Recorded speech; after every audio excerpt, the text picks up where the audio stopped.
"It's disgraceful," thundered Gordon one evening. He, Henry and James were the only engines in the big sheds, and as usual they were complaining loudly. "I thought we would never have to shunt our own coaches again. It's always the same story," hissed Henry. "We get a station pilot to fetch our coaches for a short time, then the fat controller sends them to assist on a branch line or awards them one of their own, and we go back to where we started. It's despicable." "Oh, will you three stop your boiler-aching?" groaned Edward, who had just backed into the shed.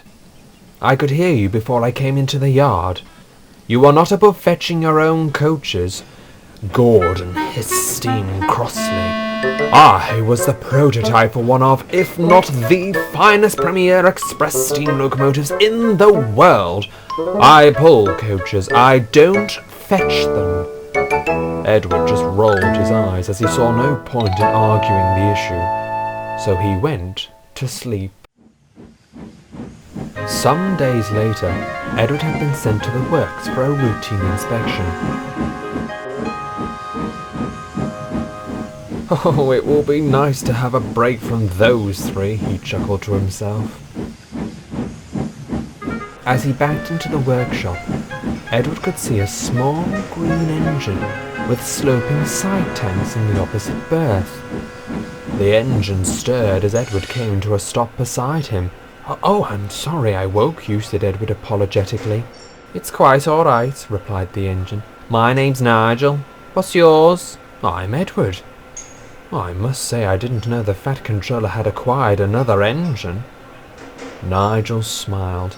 "Your controller saved me." "Mind you, I didn't think I would need rescuing a second time." Edward was puzzled. "A second time?" asked the old engine. "Oh yeah," answered Nigel. "It's quite a story." "I would certainly like to hear it," said Edward in anticipation. So Nigel took a deep breath and began his tale.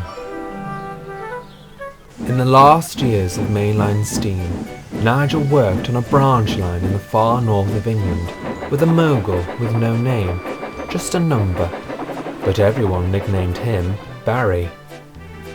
Barry would tackle the passenger traffic whilst Nigel handled the goods and shunting. They would often meet other engines at the station. Some were kind and polite, whereas others were rude and rather abrupt. Every morning Nigel would bring his morning mixed goods into the junction. There he would hear the puffing and snorting of steam engines steaming through to get a good run at the hill beyond.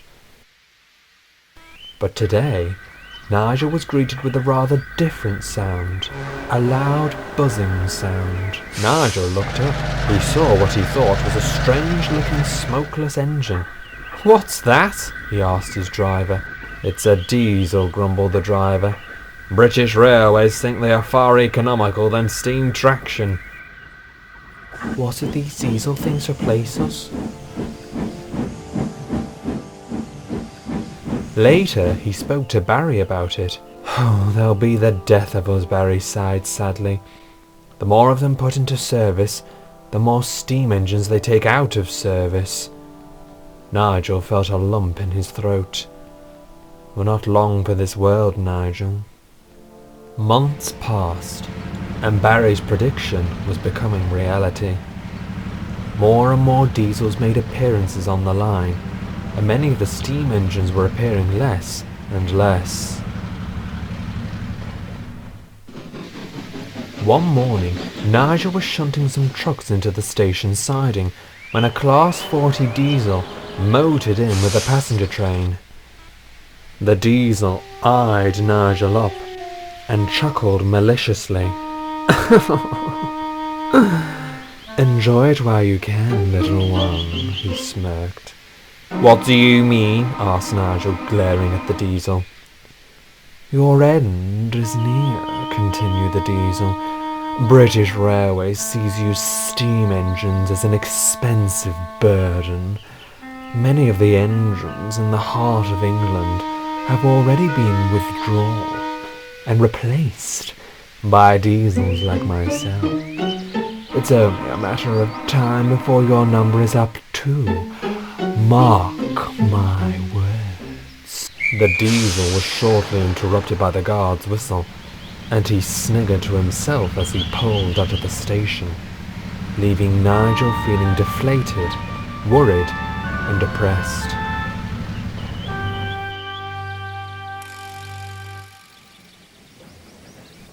Late that night, before his crew left for home, Nigel spoke to them about what the diesel had said.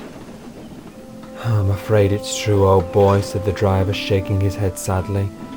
"Steam engines are being withdrawn all over the country, and branch lines are being closed one by one." "Damn that Dr. Beechin," hissed the fireman. Do you think I would ever be withdrawn?"